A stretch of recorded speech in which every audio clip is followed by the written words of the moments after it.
Today we continue the final of this series about the four great giants. Among the many giants, we have covered Imam Abu Hanifa rahmatullahi alayh. Basically you can say the grandfather of the four Imams, in other words. Followed by Imam Malik ibn Anas, followed by Imam Muhammad ibn Idris al-Shafi'i, and now we have reached Imam Ahmad ibn Muhammad ibn Hanbal. We've already covered about 10 minutes of his introduction and his bit of his background last week, and today inshallah we will continue the rest of the biography of this great Imam Ahmad, the fourth of the four madhahibs that survived till today. As a title we gave to remind you, when you think of Imam Abu Hanifa and Nu'man ibn Thabit, you think of the loving man.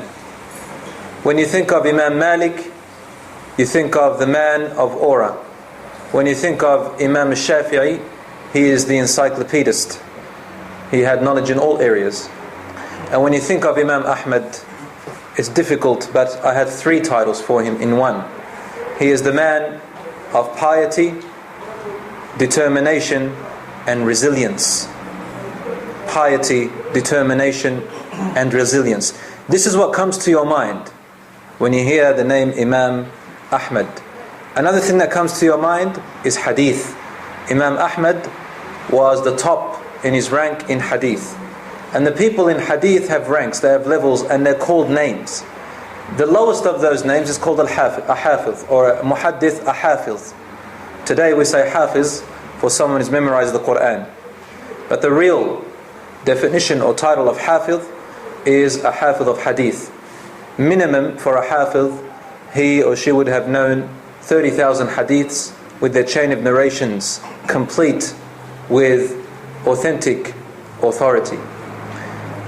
Imam Ahmad is said to have known, some narrations say, up to 1 million. That's mixed between sahih hadith and da'if hadith. And he was able to know which ones from which.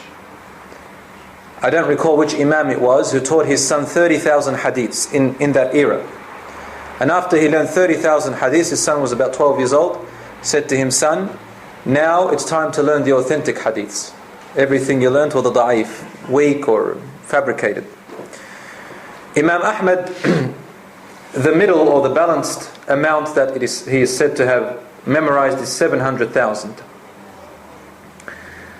Allahu A'lam, that is a huge amount anyway, even if he memorized 100,000.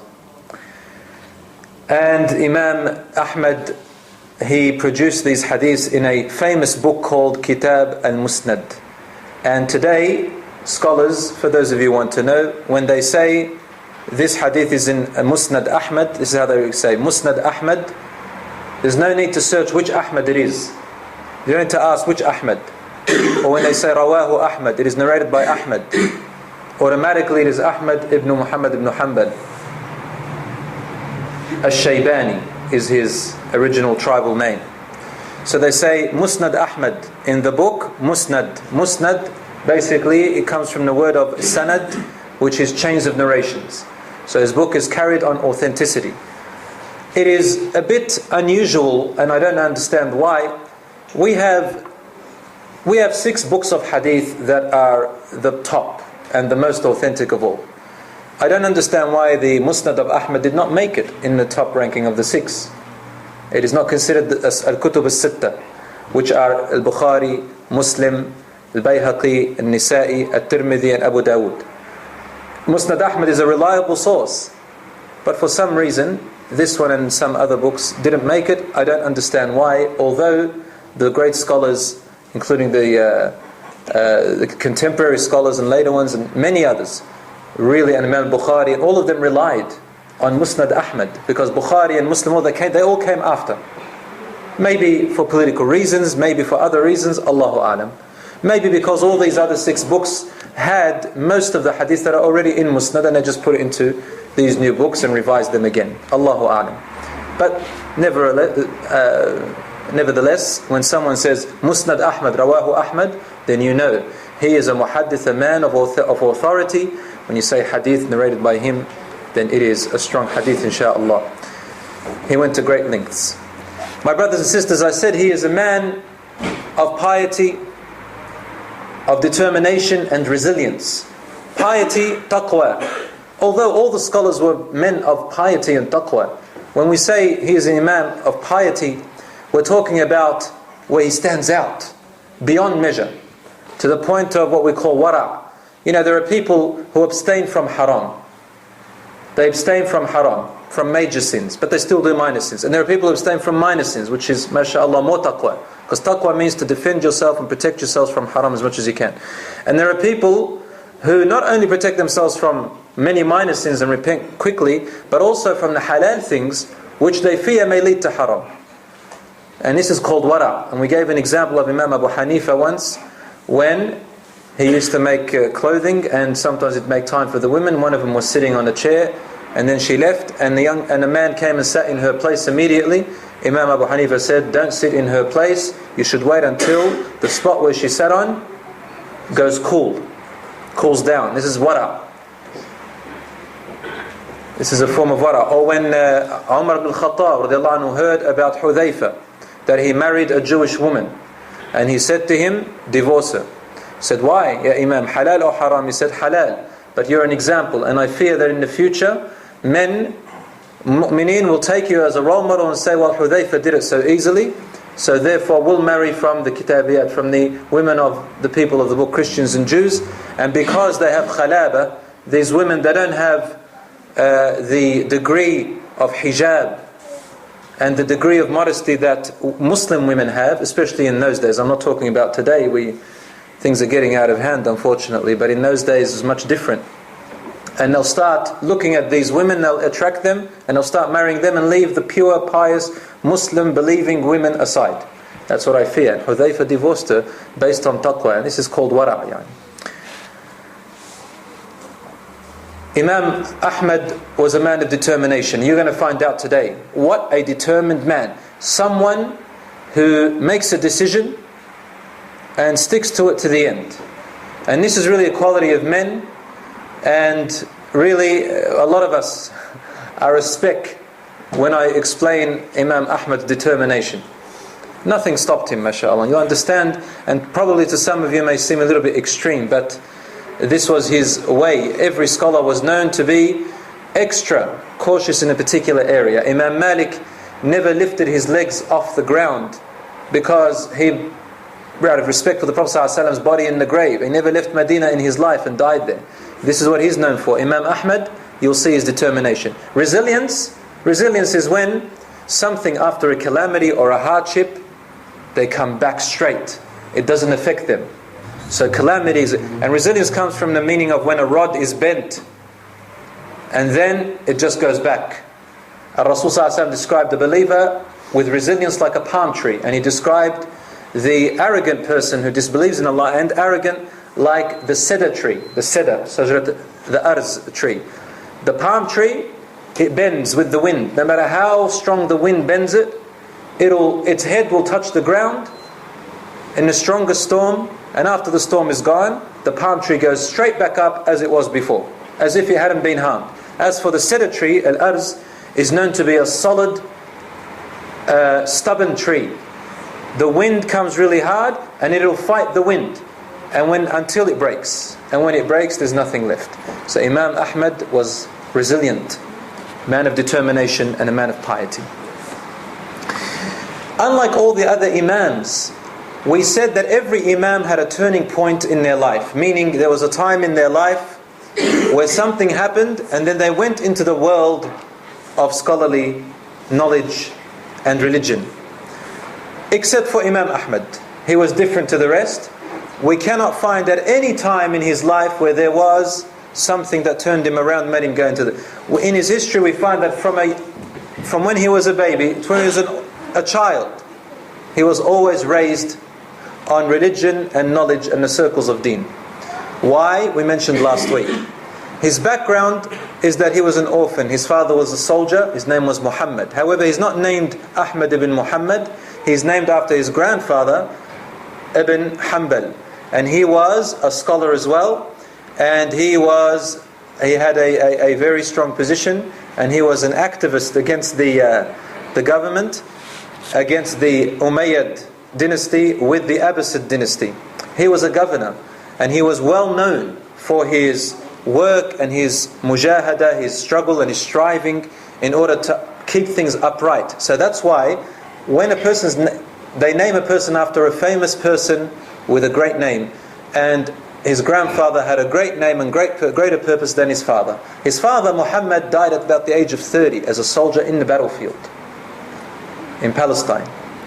As for Imam Ahmad, he had no brothers, he had no sisters, he had no relatives around him except one person.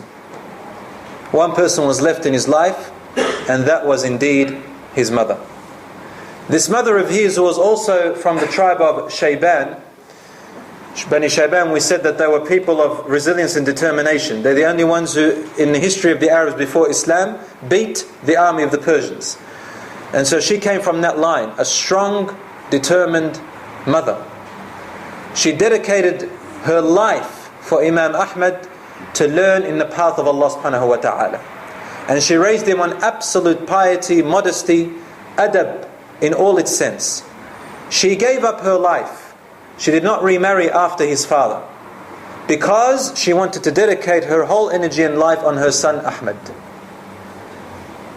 You won't believe this, but Imam Ahmad, because he loved his mother so much, and he knew the sacrifice she had done for him, he was determined. This is where determination now starts to develop. The first thing I want to say is, he left to repay her back. He did not marry so long as his mother was alive, because he also wanted to dedicate his time and his years for his mother, for Allah first, then his mother, until she died, rahmatullah alayha, and he was at the age of 40.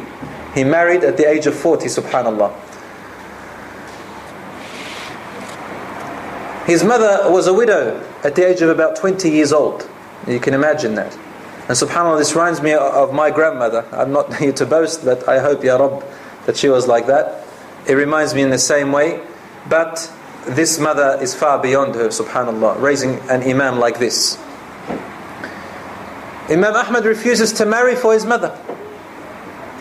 If you sacrifice your life for me, I will sacrifice mine for you.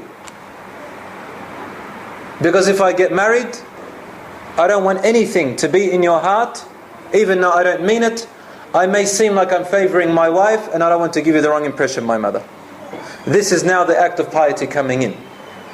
Even though he doesn't have to do that. But this was the Imam Ahmad. I'm explaining to you his personality. See how Allah chose these 4 Imams and made them for a wisdom which He only knows. Everyone has a different personality in an area which they become the ideal role models. We can't be exactly like them. Maybe we can, but they're ideal in a particular area. One more than the other. Imam Ahmad then married at the age of 40. His first wife was Aisha. Umm Salih because his first son's name was Salih. She lived with him for 30 years. Listen to what Imam Ahmad says about his relationship with her to his students. He says, أقامت أم صالح معي 30 سنة فما اختلفت أنا وهي في كلمة. Salih lived with me as a wife for 30 years. In these 30 years, her and I never disagreed on a single word. Now that's the ideal thing. I'm not going to go into the reasons why husband and wife disagree, but there is a system in marriage which Allah placed, and an order. And the man has his role and woman has the role. And if they don't respect that role, then there will be mayhem and chaos.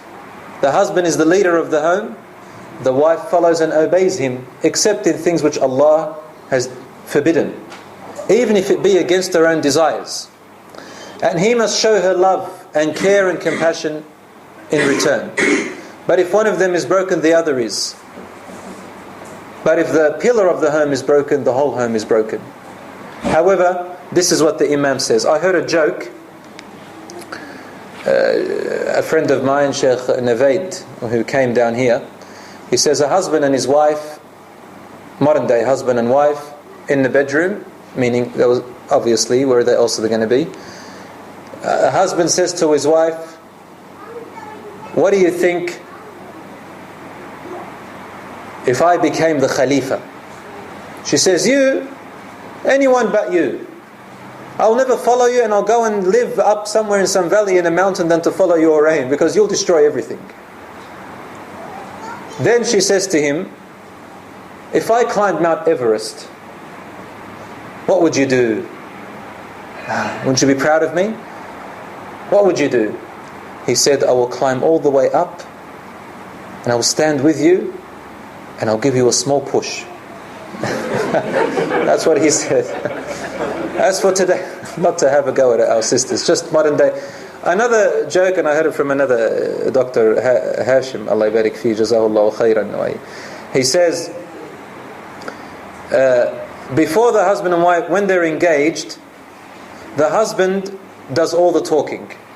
When he comes to ask for a hand, they say that the man, he starts all the talking because she's shy and all of that stuff, right? That's what it's meant to be. That's how it's meant to be, right? She's shy and he's got to start her with talk. So he does all the talking, she listens.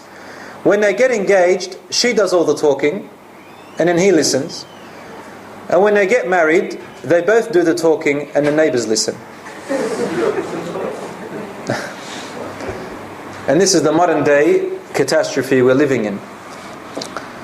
After Aisha, his wife, died, after she died, Imam Ahmad married another wife. Her name was Rayhan, and from her was his second son, Abdullah. Salih and Abdullah became scholars and muhaddithin. Unlike the other scholars, like Imam Malik for example, we said that his son didn't like the knowledge and he liked to round up pigeons and catch pigeons. It was his daughter who became a faqih. With him, Salih and Abdullah were the scholars who took after their father. And unlike the children of the other scholars, their students are the ones who wrote about their madhab and their life and their biography. For Imam Ahmad, it was his two sons who wrote about him. I want you to imagine now, what kind of a relationship would this father have with his two sons? His two sons wrote everything we know about today almost. The way he walked, the way he stepped, where he went, how he treated. It means that this father went almost everywhere he went, his children were with him. And they became muhaddithin. He was a friend to his sons. Imam Ahmad, after Rayhana, she died as well, and he lived on. He married again, and he had two children after the age of 74 years. He died at 77. 74 years, still having children. And his kids were still babies when he died, rahmatullahi alayh. There is narration about Imam Ahmad's son telling us a story. He says, whenever a good man came to visit my father at home, my father would call me to want me to meet him. He would say salamu alaykum to my friend here, and he would say to his son, I want you to be like this man. And I mentioned last time, it is to our children and to younger children, what you say to them at a young age, they put it in their head. You look at a child and you say to them, subhanAllah, your face looks like the face that is going to memorize the Quran. And suddenly you see them. Your face looks like a face of a leader, and watch them, what they become. Imam Ahmad had many other children as well. I didn't mention it, but they were Salih, Abdullah, Zainab, Al-Hasan, Al-Husayn. Al-Hasan, Al-Husayn died when they were born. After them came Al-Hashim, then Muhammad, then Sa'id. Sa'id became the judge of Kufa. Sa'id stood out after Abdullah and after Salih. And a friend of mine today was cutting my hair. He's among us. Where is he? Brother Murad. He says to me, having many children, you don't know which one will lead you to Jannah. And here we have Imam Ahmad. You've got his first two, and then he had many children, and finally the last one, almost, who was Sa'id, who became a judge later on, a scholar, a alim. Allah mentions in the Quran that people want more boys. And Allah gives girls to whoever He wishes and boys to whoever He wishes. Then He says, لا تدري أيهما أقرب نفعا. You don't know which one of them are going to benefit you more. The boy or the girl, the first one or the second one or the third one, or which one. As for Imam Ahmad, what he looked like, he was an Arab, tall, dark. He dyed his hair with henna. He was very clean, well groomed. He wore a cap like this one, and he wove it with his own hands. So he used to sew his own clothing, like Muhammad sallallahu alayhi wasallam. And I want you to listen very carefully what's happening here. Al-Hasan al-Hussein, the grandchildren of the Prophet sallallahu alayhi wasallam. Imam Ahmad was a copycat of the Prophet sallallahu alayhi wasallam. He is known to be so strict in following the Prophet sallallahu alayhi wasallam to the extreme. He was similar, he reminds me of Abdullah ibn Umar radiyallahu anhuma. He was like that. That even after the death of the Prophet sallallahu alaihi wasallam, out of love for the Prophet sallallahu alaihi wasallam, if they used to see him do strange things, he would go in his pathway and he'd make big footsteps to deliberately to put his foot here or there. And then when I asked him, why do you do that? He would say, Rasul sallallahu alaihi wasallam, my friend, when I was a child, he used to walk here and I'm walking the same footsteps. One time when he reached this place, he used to duck. And I asked him, why do you duck? He says, there used to be a tree here and it had a branch. Abdullah ibn Umar, he says, I walked with the Prophet ﷺ once and he ducked away from the branch. I just remember him when I get here and I duck. Now we don't all have to be like that, but subhanAllah, each Sahaba and each Imam has these qualities that it's out of love, yani. And if you have that, alhamdulillah. Imam Ahmad never imposed his views upon anybody. He followed them and was determined, and he did not care what anybody thought or said about him. He was, if I could make another title for him, I would call him the man of absolute independence. Absolutely. He thought something was right, he'd do it. Of course, in accordance with evidence and proper way. If he thought this Imam was a great scholar, even if he was not popular, he would sit with him and learn. And you're going to find out this is how he became the student of Imam al-Shafi'i. Imam Ahmad was a poor person financially, very poor. And he was born like that, lived like that, died as a poor person. Poor in finance, not poor in heart or soul. He never accepted any gifts from anyone. He never accepted any money from anyone, even if it was borrowing. Any gift he took, he had to take it because Prophet ﷺ used to take it, but he would never leave a gift out without returning a favor back. Absolutely the next day sometimes, as much as he can. He wanted to prove to the people, listen, I'm not a poor, I don't want your charity. I'm like you and treat me like that and I will do the same thing for you. He scarcely ate fruit, unlike Imam Malik. Most of the time he ate bread and he used to moisten it with water. I would eat bread and salt, water and salt. If he ate a watermelon, he'd eat it with bread or bread with cucumber, something like that. This is how Imam Ahmad lived. And here, if I were to make a fourth title for him or a fifth title, I would say the true ascetic. Ascetic means he did not want anything of this world. Different views, subhanAllah, from these different Imams to tell us there is flexibility in the deen, but the reason why he did that is because he was a man of wara, of piety. His children weren't exactly like him, but he loved them and they loved him, and they were great scholars too. And Allah will reward him for what he has done. If he cooked any time, he would not add garlic or spices. Not because he didn't like garlic or spices, but because he didn't see it as a source of enjoyment to him. He didn't want to enjoy too much. Didn't want to get it to his head. He memorized the whole Quran at a young age. And he was among the few youngsters who read and wrote. Not many people who were literate. Because he read and wrote, the people and the women especially who had husbands who were soldiers, go on jihad, they would get Imam Ahmad as a young boy. Imagine he's 12, 13 years old, and he would write. They'd tell him, please write to our husbands. So he'd be the person who wrote. His uncle, he used to work for the government, and he used to write letters to the Khalifa, Harun al-Rashid. And a long time passed, and Harun al-Rashid sent a letter to his uncle saying, where are all the letters? You're meant to report to me. He's writing reports about people, what they're doing, what they're not doing. So like spying. And when the uncle said, I sent them all through Ahmed. He said, I never received anything. So they called Ahmed along. Imagine 12, 13-year-old boy now coming before the Khalifa, and he's asking him, where are all the letters? Uncle says, I gave you them all from 5 years ago. He says, I threw them all in the Tigris River. He said, why? He said, in it are backbiting and spying on other people, and this is haram. I refuse to do it. The uncle got a little bit upset. The Khalifa looked at him and said, don't. He said, if this young boy has that much piety, how can we compare ourselves to him? He is an example to us. Khalifa Harun al-Rashid said this. At 14 years of age, Imam Ahmad was a hafiz. Remember what we said about hafiz?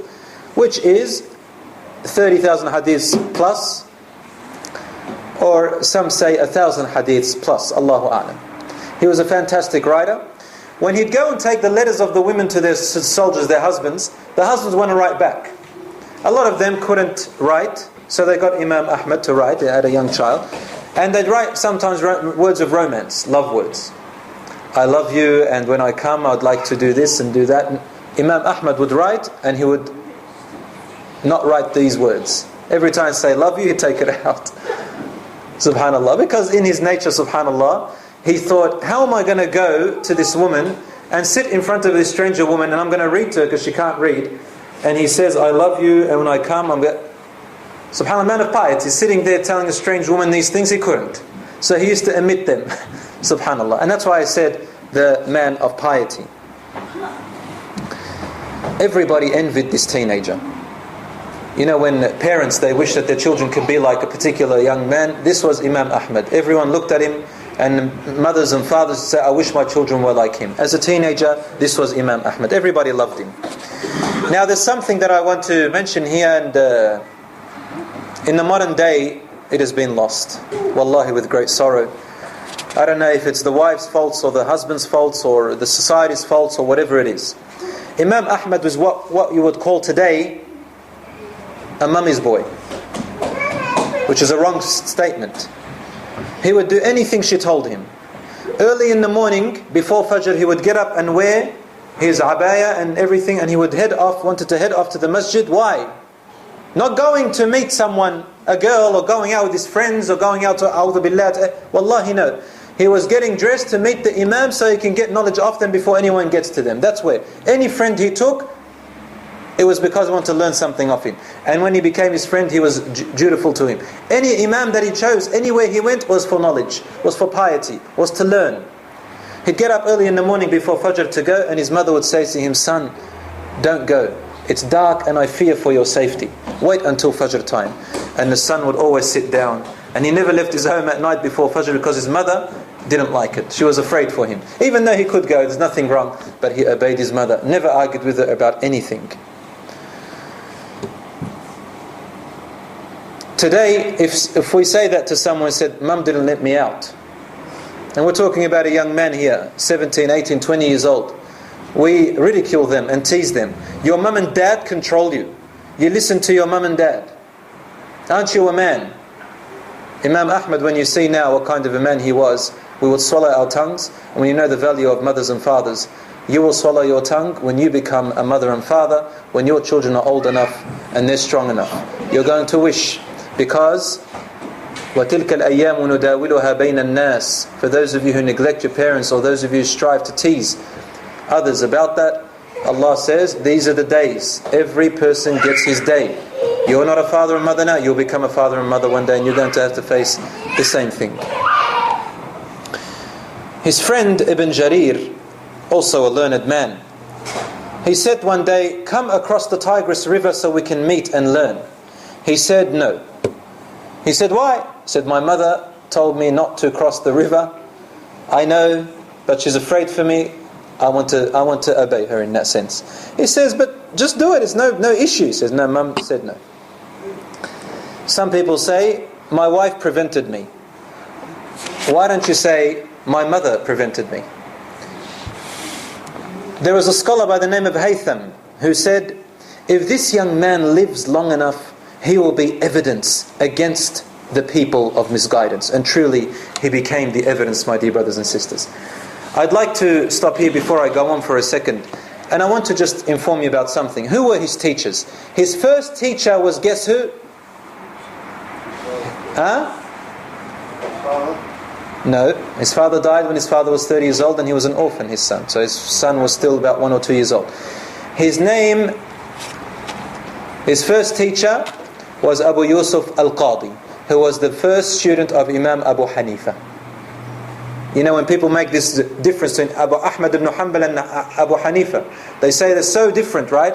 And the Hanafis tease the Hanbalis, and the Hanbalis tease the Hanafis, all this rubbish that now, today we are doing. Well, his great and first teacher was Abu Yusuf al-Qadi, the great student of Imam Abu Hanifa. That was his first pieces of knowledge which he took. and the adab and the piety which he took from him. His second teacher was Haytham ibn Jumayl from Antioquia, and he was also a hafiz, and he is the one who said, if this young boy lives, he will become an influential person to this ummah. The third teacher he had was Yazid ibn Huraway al-Wasit, at the time of the Khalifa al-Wasit, and he was a very powerful and influential teacher, Yazid. So much so that when the trial came, which I'm going to talk about today, the Khalifa al-Ma'mun did not dare to stand up against whoever said that the Quran was created. I'm going to talk about that. While Yazid was alive, his teacher. Until Imam Yazid died, then the Khalifa went out and spread this false teaching, which we'll talk about in a minute. So this great Imam was also his teacher. As for the fourth teacher, was Abdul Rahman ibn Mahdi, the scholar who encouraged Ash-Shafi'i. He was the scholar who encouraged Imam Ash-Shafi'i to write his book Al-Risala. We mentioned that last week, or the week before. His fifth teacher was a teacher from Basra, from the heartland of Bani Shayban, from the original tribe of Imam Ahmad. And his name was Waki' ibn al-Jarrah. Waki', whom we mentioned last time, is a famous one, otherwise known also in another name which we mentioned last week. He is the one who made Imam Abu Hanifa go into the channel specializing in hadith. His sixth teacher was Abdul Razzaq ibn Humam from Mecca. Seventh teacher was Imam al-Shafi'i from Mecca. And it was Imam al-Shafi'i who was his greatest and most influential and loved teacher of all of them. Imam al-Shafi'i, who is called Nasr al-Hadith, the victor of hadith. And Imam Ahmad was so impressed by him. The story goes like this. In Mecca, Imam Ahmad went there one day. And he was still in his 20s or so. So he's a young man. Imam al-Shafi'i was still in his early times. Wasn't very popular yet. And he had a friend by the name of Yahya ibn... SubhanAllah, I'll mention his name inshaAllah soon. His name is Yahya ibn Ma'in. And he was his friend in lessons, in study. When they used to go to Mecca, there was a teacher named Sufyan ibn Uyayna. You may have heard of him. He was the popular one. All the people went to his circle in Mecca. There would be many circles and he'd go to him. So one day, his friend Yahya ibn Ma'in, he noticed that Imam Ahmad was not in the circle with them, with Imam Sufyan ibn Uyayna. Sufyan ibn Uyayna, an extraordinary scholar of his time and even till today. He looked and he saw Imam Ahmad, the young man, sitting in in the circle of Imam al-Shafi'i. Now at that time, Yahya did not know who Imam al-Shafi'i, he wasn't popular yet. He just looked like a Bedouin, just like a Bedouin, Imam al-Shafi'i. He thought, what's Imam Ahmad sitting with a Bedouin? He went there and he sat with Ahmad and just a few people around this circle. He said, Ya Imam, what are you doing, Ahmad? He said, come here, he said to Yahya. He said, listen to this man. He said, but Imam Sufyan, he goes, just listen for a second. He sat down and listened, and he said, it's impressive. He said, but why did you leave Imam Sufyan ibn Uyayna to come to a Bedouin? He said, with Imam Sufyan, if you listen to him and you missed out something, you can ask him tomorrow. As for this man, the words you hear for him, if you don't hear him first time, you will never hear them from anyone again.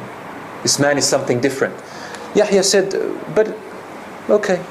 He went and sat back with Sufyan. Afterwards, only in a matter of about 2 or 3 years, Imam al-Shafi'i's circle was the largest in all of Mecca, and everybody left all the circles and sat with Imam al-Shafi'i. What does that tell you about Imam Ahmad? He had a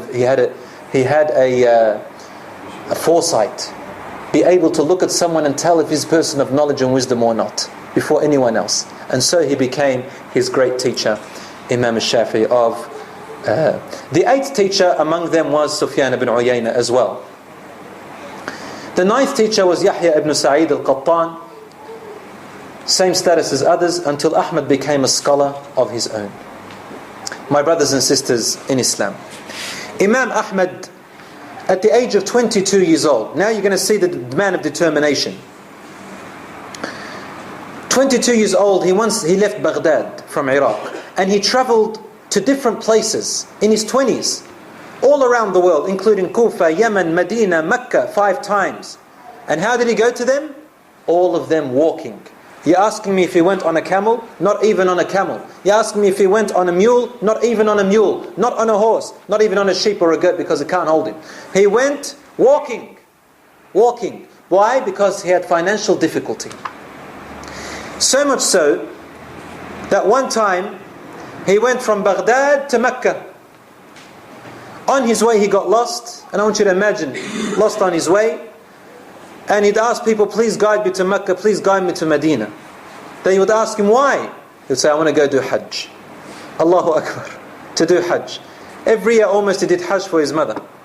And in Mecca, that's where he met Imam Shafi'i, as I told you before. His famous friends were Ishaq also, Ishaq ibn Rahaway and Yahya ibn Ma'in.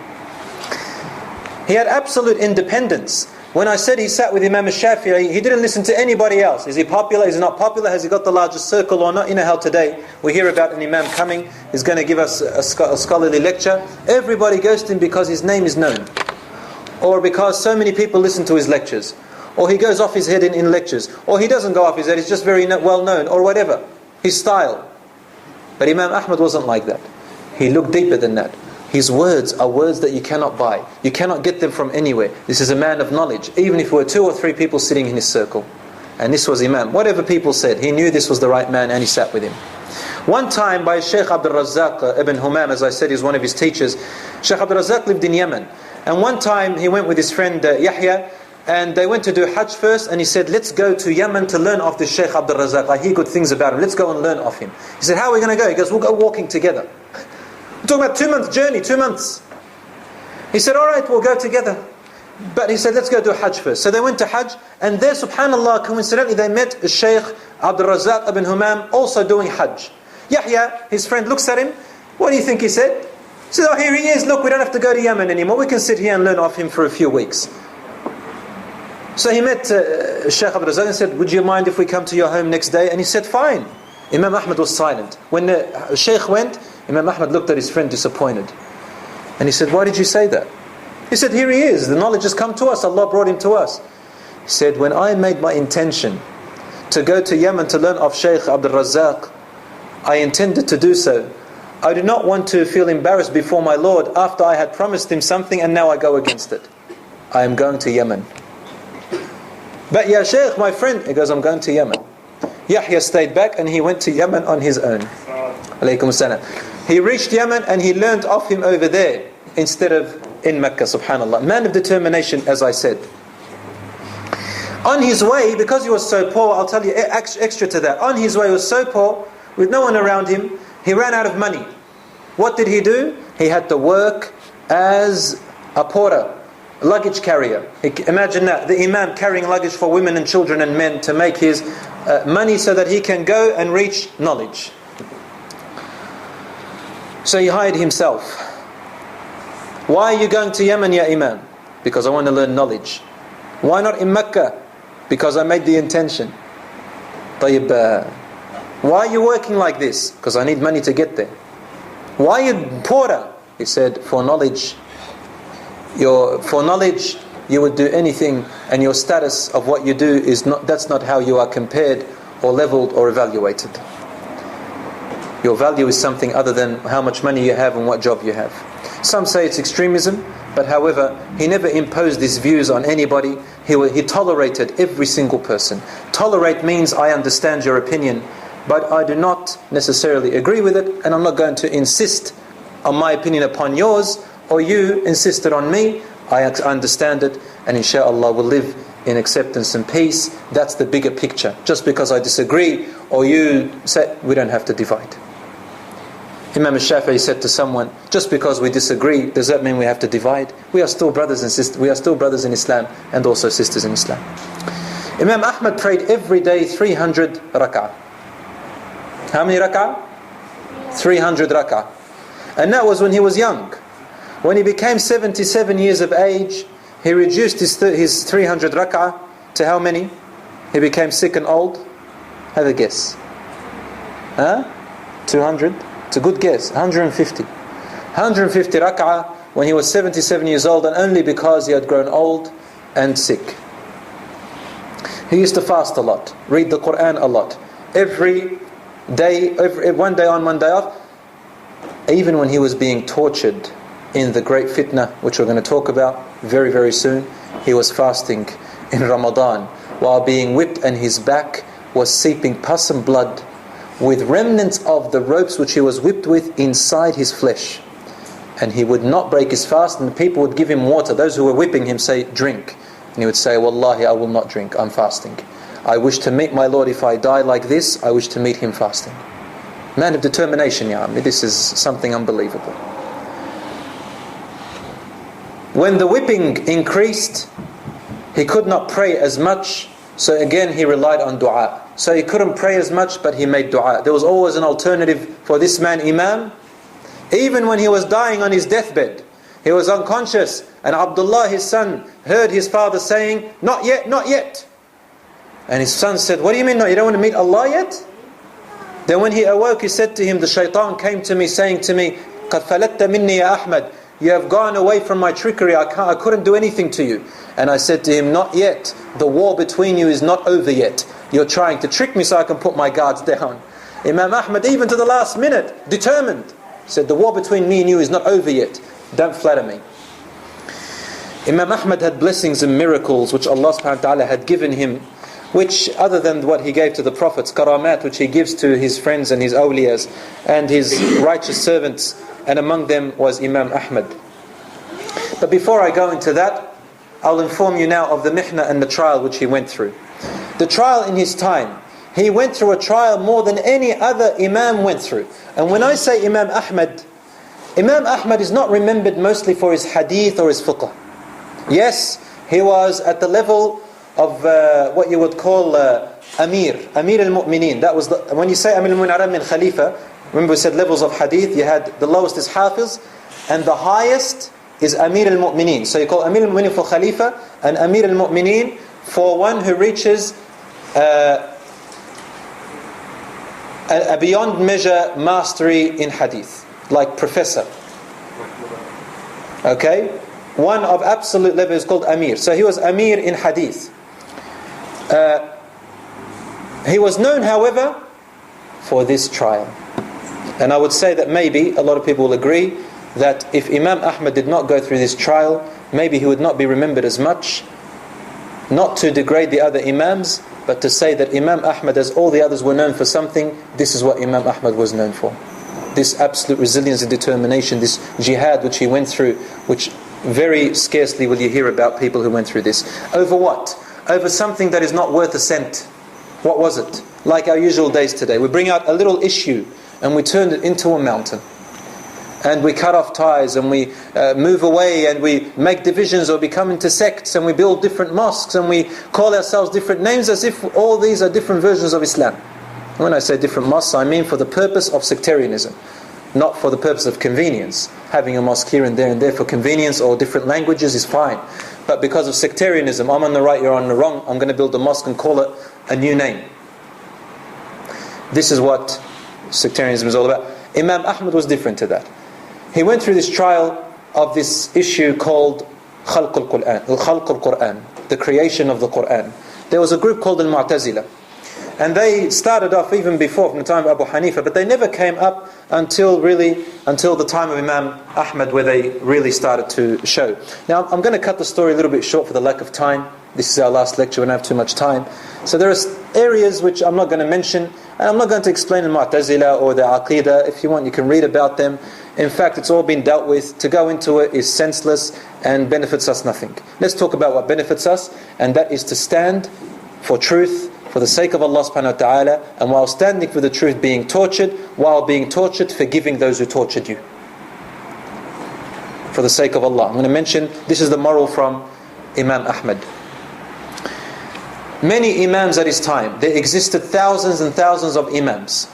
He had to be tortured and went through this ordeal over 3 consecutive Khalifas. One died. It was a Khalifa, Al-Mu'tasim, followed by his brother Al-Ma'mun, followed by his son Al-Wathiq, and then it stopped. Now, what happened?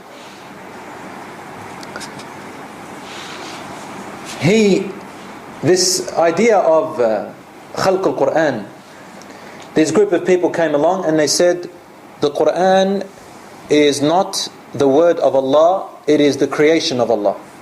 Because speech is created and speech came after Allah.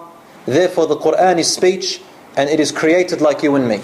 It is not the words of Allah, which means that it can err, it can make mistakes, because every creation of Allah is fallible. It makes mistakes, it's not perfect. So therefore they're implying the words of Allah are not perfect. And they said, they used their words and their evidences of philosophy and ilm al-kalam, which they took from Greek philosophy, and made this new idea, which no scholar or sahabi or prophet ever said or even came into before. They came out in the time of Harun al-Rashid, one man, and Harun al-Rashid killed him on the spot. Then he died. Al-Khalifa al-Ma'mun came up. And then Al-Mu'tasim, his brother, followed by his son Al-Wathiq. So Al-Ma'mun was the first. He didn't believe in that.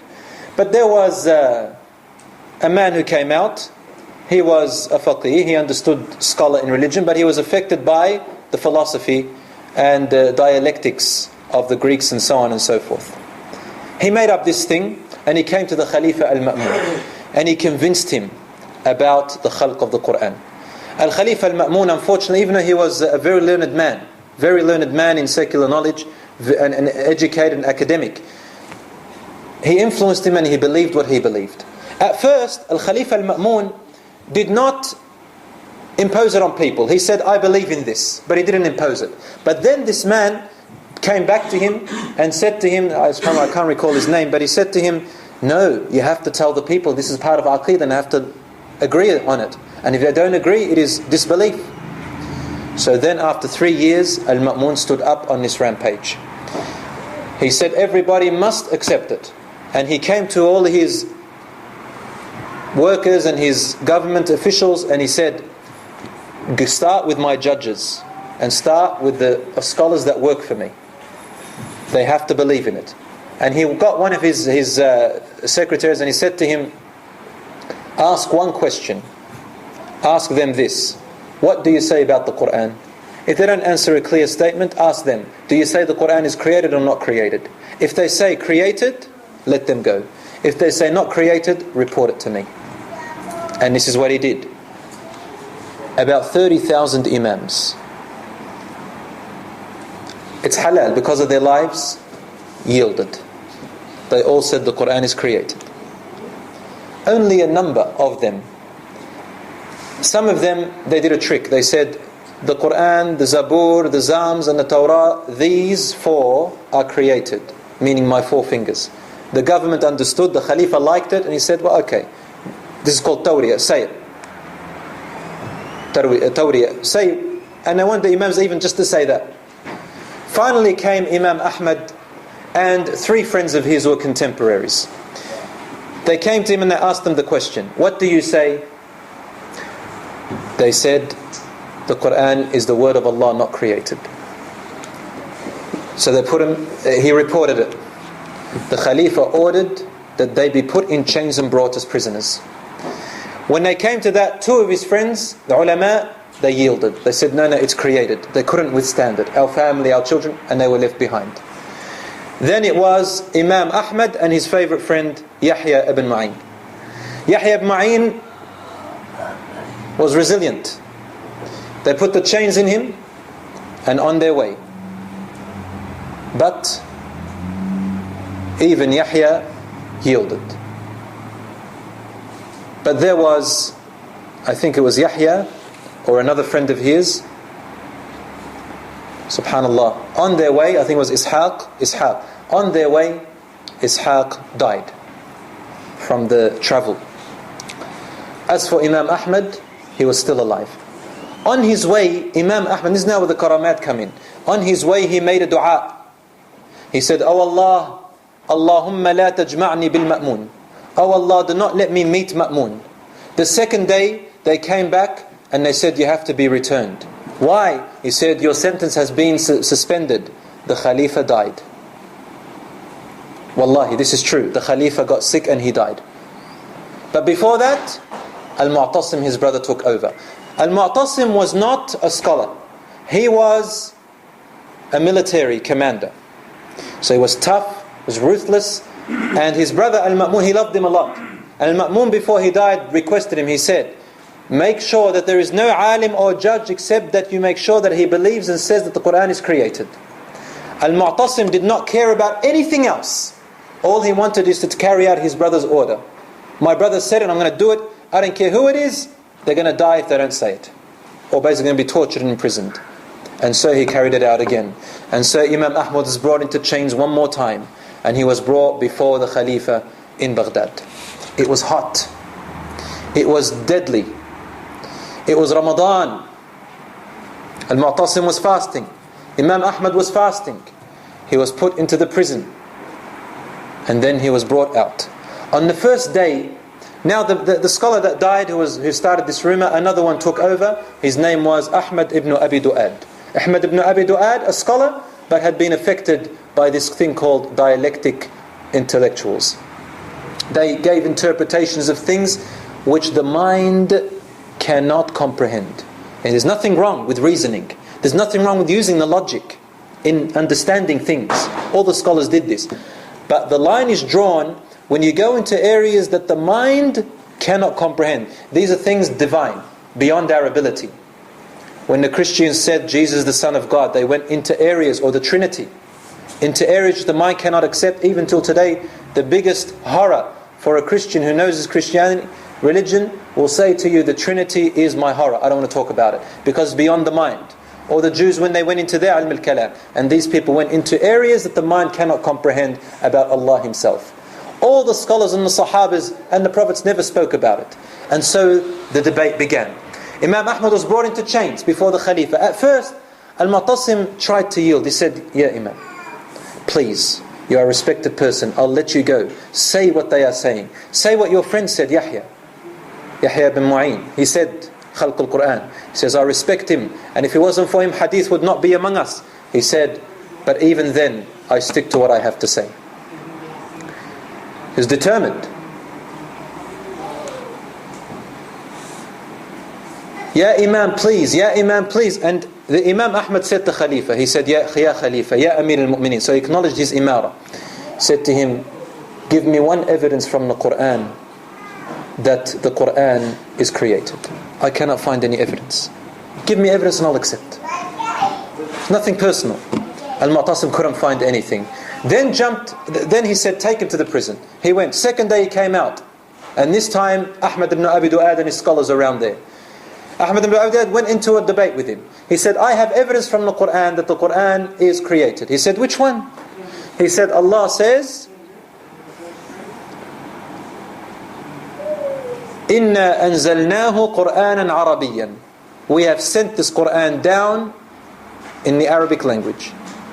He said, Imam Ahmad looked at him and said, Allah did not say, we have created the Quran in the Arabic language. He said, we have sent down the Quran in Arabic language. This does not mean it is created. Then they went into a debate. Here, there. And the debate went on and there is no evidence. And Imam Ahmad is reciting his evidence as if he could read them before his eyes, even though he was in chains. As for Al-Mu'tasim, he's watching. He didn't care whether he's right or wrong. All he cared about was carry out the bequest of his brother. That's it. They put him back in the prison. Third day, fourth day, fifth day. Imam Mu'tasim is trying to yield. Please, I'll let you go with your family. Just say it and I'll let you go. Imam Ahmad determined, I will not say it. This is deen. It's not my religion. It's the religion of Allah. On his way, I didn't mention when he was going through the deserts. On his way. Subhanallah, it was not an alim. It was not a scholar or a sheikh or a judge who came to him to give him strength. You know who came to him? A simple Bedouin who hardly knows anything, even reading or writing. He came up to him and he said, Ya Imam, I hear that you have been summoned to say that the Quran is created. Ya Imam, stand strong. Never say these words. Simple Bedouin. Imam Ahmad said, Allah, this is from Allah. Ta'yeed, a support. Allah is sending a Bedouin from the desert. Which scholar is going to do? All the scholars said, we yield. A Bedouin from the desert. When he reached Baghdad, they began. On the 5th or 6th day, the whip was brought out. And they brought the Jallad, the whipper.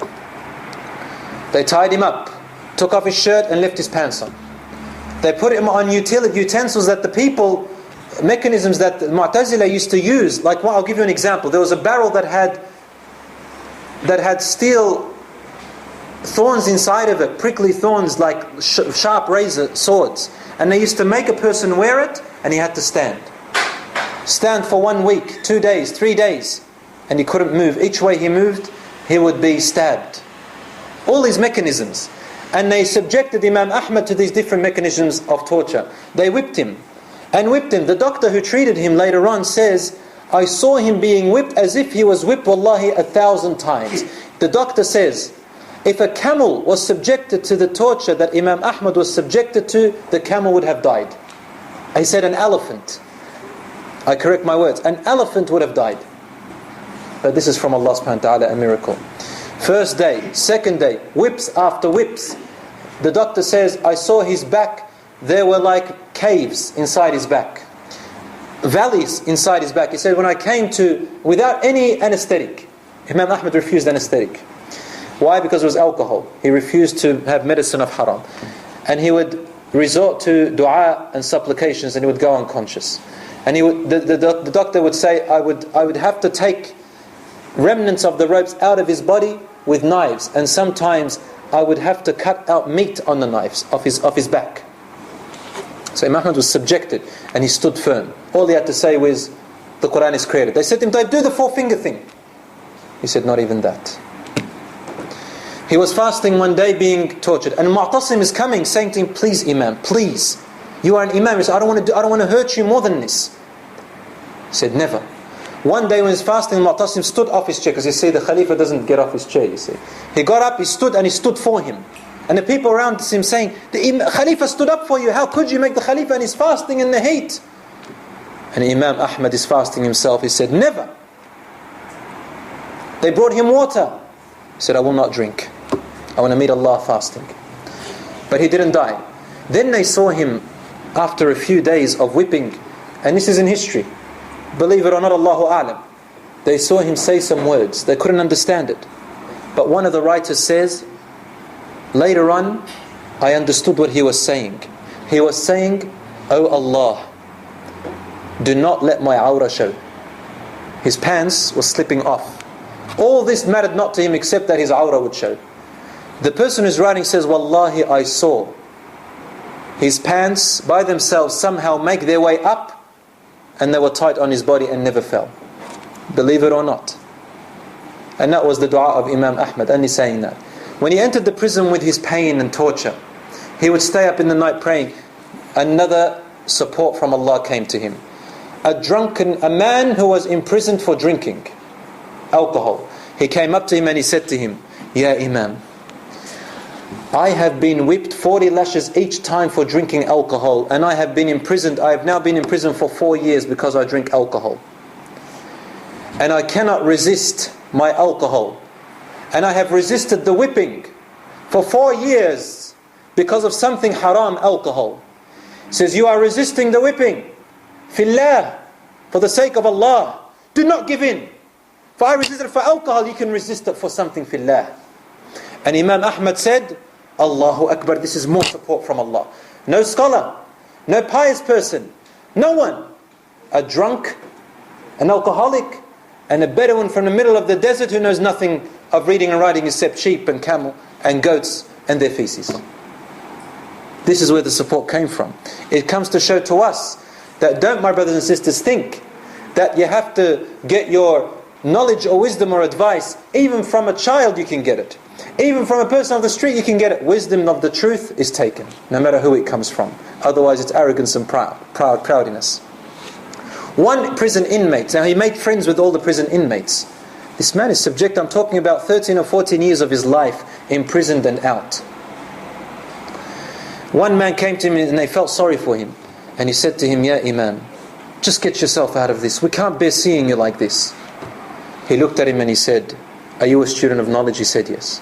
He said, look outside the window of this small door of this prison. He looked outside and he said, ماذا ترى? What do you see? He said, أرى أناسا لا حصر لهم يحملون الأقلام والقراطيس. I see people I cannot count in numbers. Thousands and thousands of people waiting outside. You could see the open. They are carrying pens, feathers of pens, and writing material that they write on. He said to them, They are students of knowledge. إِنَّهُمْ يَنْتَظِرُونَ قَوْلِي. They are waiting for what I have to say. They're going to write what I have to say, and for the generations to come in the future, this is what the knowledge will be. I am the last standing on this. I must stand firm. They are waiting for my word, and they're going to take it. The Khalifa Al-Mu'tasim died, and Al-Wathiq, his son, took over. Same thing, was affected by. But this time Al-Wathiq, he looked at Imam and he saw that there was social issue. He didn't want an uprising against him, because the amounts of people who were sympathizing with Imam Ahmad were too many. So he had to stop the torture and take off his chains. For several years Imam Ahmad taught the students from behind bars, until finally one day he stood him up, and this Ahmed ibn Abi Du'ad was standing there. Al-Wathiq was sitting, and Imam Ahmad was standing there. He said to him, the Ahmed ibn Abi Du'ad, he came up to him and said, just say it, whisper it to my ear and I'll let you go. Whisper it, I have a connection with the Khalifa. No one understood this Imam. This Imam didn't care about you or you or you. He'd die in this cause. Then he said to him, Ya Ahmed, give me one evidence and I will follow you.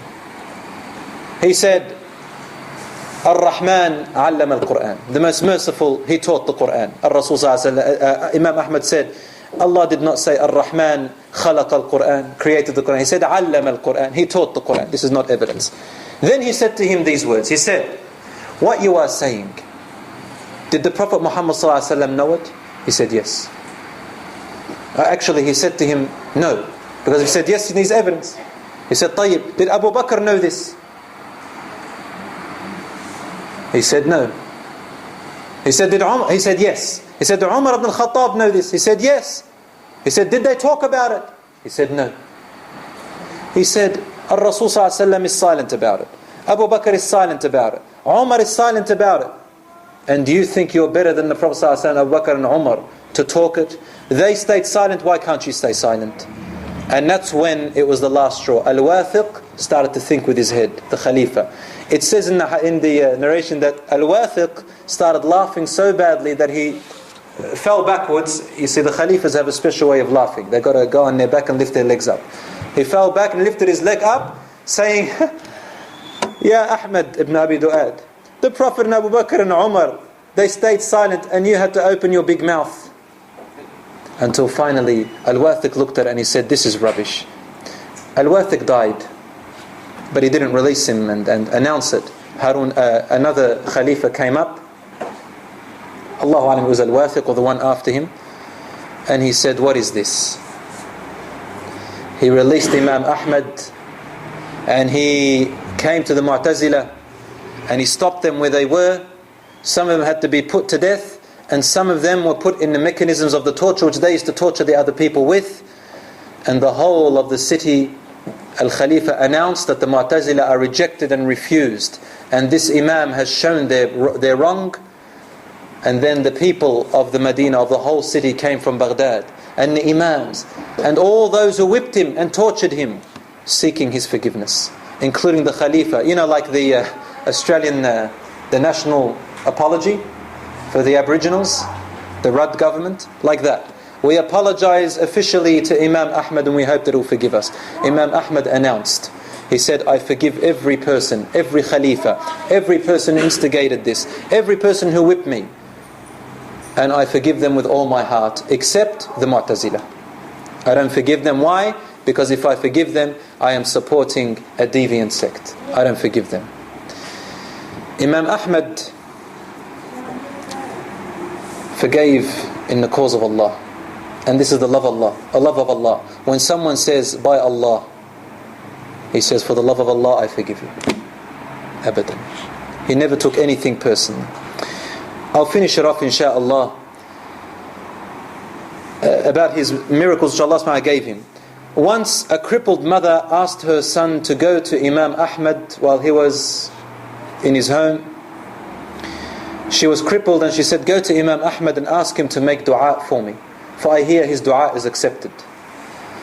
When her son reached Imam Ahmad, He said, Imam, my mother has sent me to make dua for her, she is crippled. The Imam looked disappointed and he said to him, you've come to ask me to make dua for you. You make dua for me. This is the humbleness and piety that I was talking about. Not saying, yes, I'm it. Make dua for me, I need your dua. So the son thought that Imam didn't want to make dua, so he left. When he reached the home, he found his mother standing up and walking. Imam Ahmad had made dua for his mother. Imam Ahmad never accepted any gifts from the government or money. His son Salih married a wealthy woman and he bought some expensive furniture, about 4,000 dirhams. One day a fire lit up in his house and burnt all the furniture and everything. Imam Salih said, I am not up, and this was after his father's death. He said, I am not upset because my furniture was burnt, but because I kept this garment which my father used to wear and he gave it to me after his death. Every time I prayed, I wore it. Every time I went to the masjid, I wore it. Every time I gave a halaqah, I wore it. A circle of knowledge. So he entered into his house and he saw everything burnt. He looked and guess what? He found the garment unburnt. Wallahi, this is in history. He said everything was burnt except the garment of my father. So much so, Imam Ahmad knew that Salih was taking and Abdullah was taking money from Al-Wathiq, and he never accepted money from him. So he said to his children Salih and Abdullah, he said, now that you took money and I know they're taking gifts from the Khalifa, even the Khalifa, I think it was Harun al-Rashid. And Harun al-Rashid loved Imam Ahmad so much. He loved him. And he was a pious person. But Imam Ahmad was determined, didn't want to take money from the government. So he gave it in secret to his children Salih and Abdullah. He said, don't tell your dad. When Imam Ahmad found out, he said, Wallahi, I will not eat at your house anymore, or sleep in your home on anything you have, because all of it comes from the money of the government. He didn't say it out of hatred. He spoke to his children. He loved his children, everything. But when they came to him, they said, oh father, why don't you? Is it halal or haram? He said, no sons, you can take it, it's okay, it's halal. But I have doubt. I'm just leaving it out of doubt.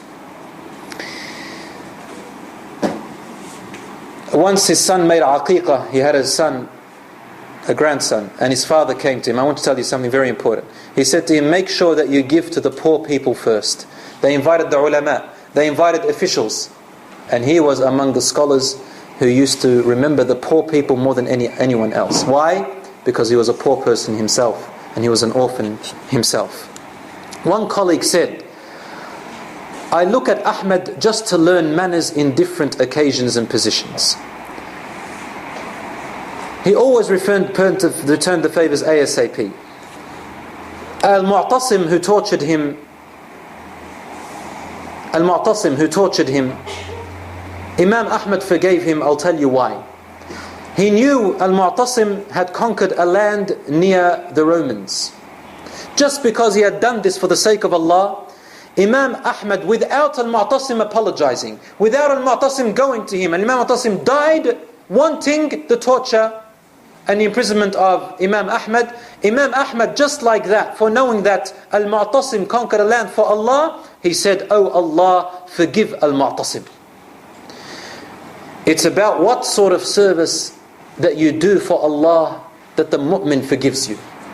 You hurt me, you talk about me, you do all these things, but if I'm truly a mu'min, I don't care. If I see an act of piety from you, any act of piety, I'll say, you know what, because he or she prays 5 times a day, because he or she gives in charity, I'm just going to forgive them for Allah. And Imam Ahmad used to say, ماذا ينفعك أن يعذب أخوك المسلم بسببك? What benefit will you get on the day of judgment that your brother or your sister be tortured by Allah because of you? What benefit are you going to get of that? So he said, I forgive Al-Mu'tasim, and I ask Allah to make me a ransom for all those misguided. Allahu Akbar. All those who are misguided, I want Allah to make me a ransom for them on the day of judgment.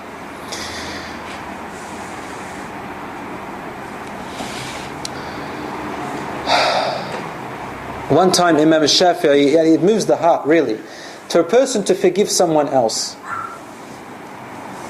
Just because you say, I want me to be a ransom on the day of judgment for these people who are misguided, and even if they hurt me, is piety beyond piety. We say today, he's a miskin, hada fa'ir. He's a darwish, he gets stepped on. He gets stepped on. Al-bu tayyib too much, his heart is too soft. And that's the reason why the Prophet ﷺ said, I saw the majority of people in Jannah al-fuqara, the poor people, the soft ones. Ash-Shafi'i went to Egypt and farewelled Mecca. And he said to Ahmed, I leave behind me a man of great knowledge, I will miss him. Imam Ahmad promised him that he will visit him in Egypt. But time passed and Imam Ahmad didn't have the financial means. So Imam Shafi'i got a little bit upset. So he sent a letter with one of his students saying to him, Ahmed, and Imam Ahmad sent a letter to him saying, I have no money, I can't go, but I will insha'Allah. So Shafi'i got him a job as a judge in Yemen. He sent a letter to Imam Ahmad and says, I got you a job in Yemen so that you can have money so you can come and visit me. Imam Ahmad replied to him and said, I will never accept a post with the government. And Imam Shafi'i kept sending and saying, Oh Abu Abdullah. Imam Ahmad said to him, Oh Abu Abdullah, to Imam Shafi'i, please don't mention this to me, I've said no. Imam Shafi'i kept on insisting, take it, take it, take it, several to 8, 12 times. Till finally Imam Ahmad sent him a letter saying, Oh Abu Abdullah, if you bring up this subject to me again, you will never see me again. He didn't say this, I know it seems harsh or stubborn, but wallahi he did it for a different, this is piety from his side, not to be rude. And Imam Shafi'i understood what he meant. He's not just saying it to any person. Imam Shafi'i understood what Imam Ahmad is saying. Subhanallah, Imam Shafi'i died and Imam Ahmad couldn't have the means to visit him. But he went there 2 months after his death. He was traveling, takes him 4 months to reach, right? He thought, I'll catch him. But subhanallah, he didn't meet him. And we said last week that Imam Shafi'i died also as a result of the beating of other students. This was, some say, semi-murder. And Imam Ahmad couldn't reach him. He said, the biggest regret for me was that I couldn't see my beloved Imam Shafi'i. 2 months he missed him.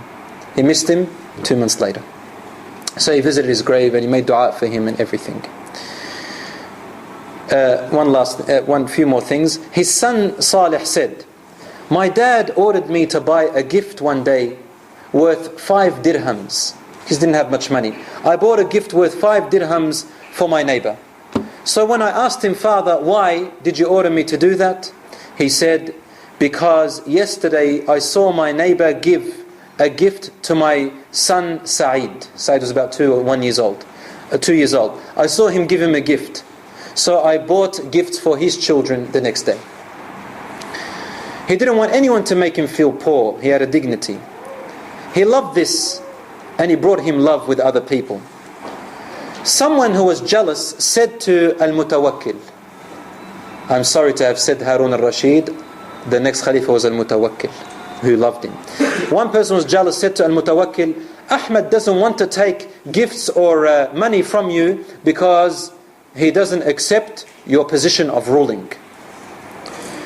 Maybe because he says it's not legitimate, wanted to make fitna. Al-Mutawakkil said to him, if my father Al-Mu'tasim, he was his father, resurrected and told me Ahmed had something against you, I would not believe him. Everybody knew Imam Ahmad's intention. This is how Imam Ahmad was known. And lastly, my dear brothers and sisters in Islam, Imam Ahmad ibn Hanbal, when he passed this fitna and this trial, hundreds of thousands of people around the world began to remember him. The day that he died, there is an exaggeration. They say about 1 million people followed his janazah. And some people say, exaggerating, they said, when he died, certain number of rabbis and certain number of priests embraced Islam. And this is of course not true, because his own students said this is not true, even his children. He said, you know what, if he died and only one person embraced Islam, that will be enough, mashallah. After he died, there was a great funeral for him. It is said that about 100,000 attended his funeral. That is more likely. The government stopped, and it was a national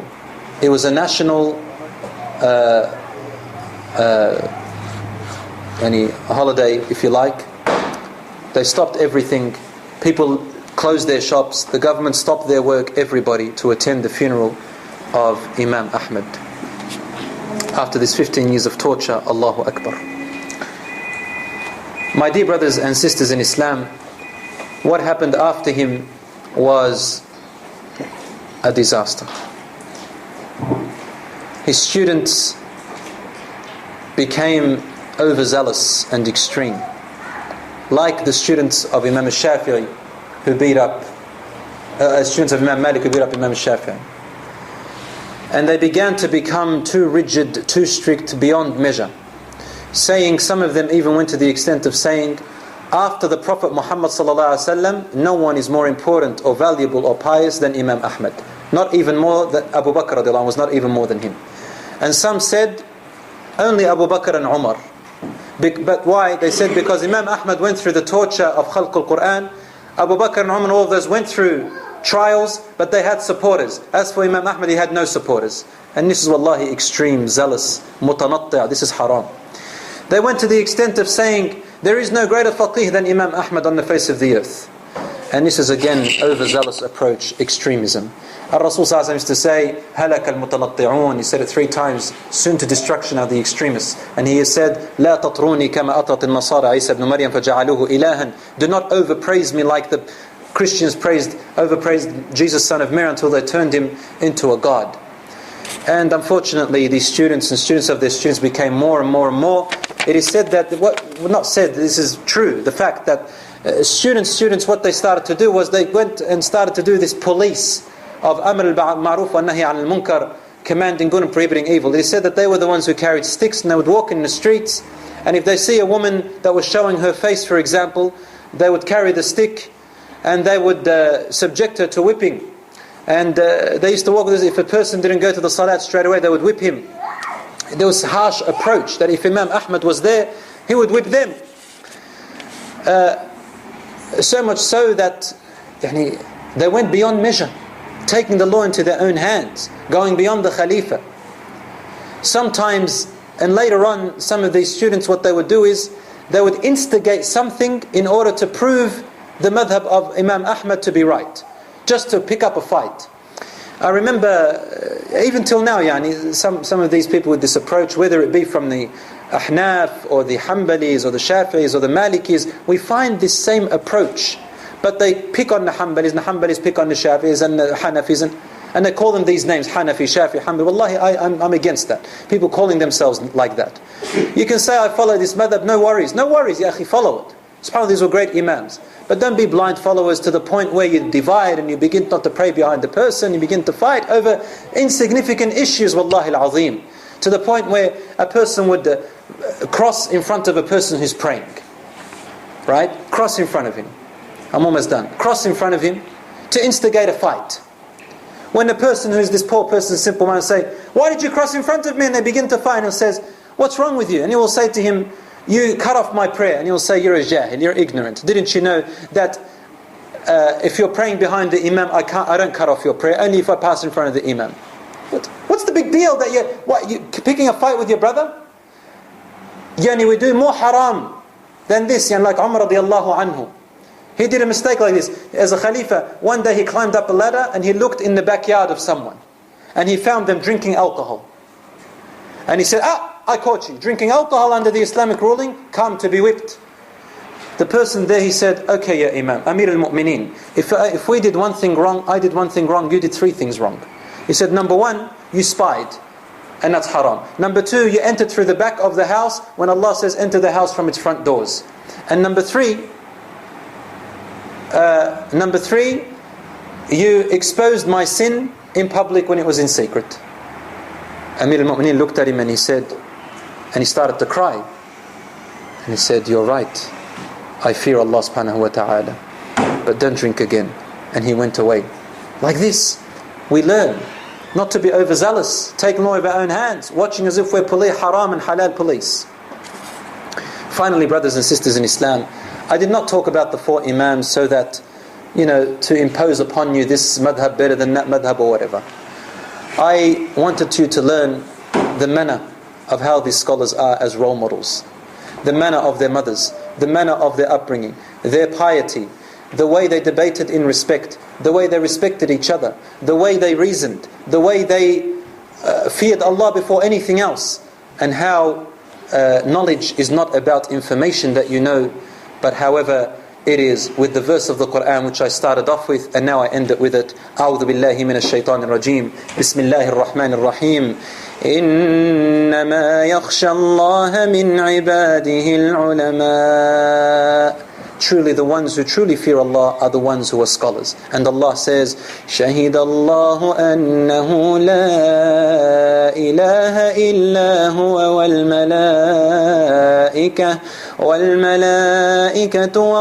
والملائكة وأولو العلم قائما بالقسط. Allah bears witness, and His angels. Allah bears witness, there is no God but He. And His angels are in the high ranks, and those endued with knowledge are in high ranks. Why? They are the ones endued with knowledge who fear Allah subhanahu wa ta'ala. Their motto is, I do not know when they don't know. And their fear is to say something which is wrong. And their priority is the unity of the Muslims, the peace among the Muslims, the harmony among the Muslims, not the division among the Muslims. This was their intention and this was their goal.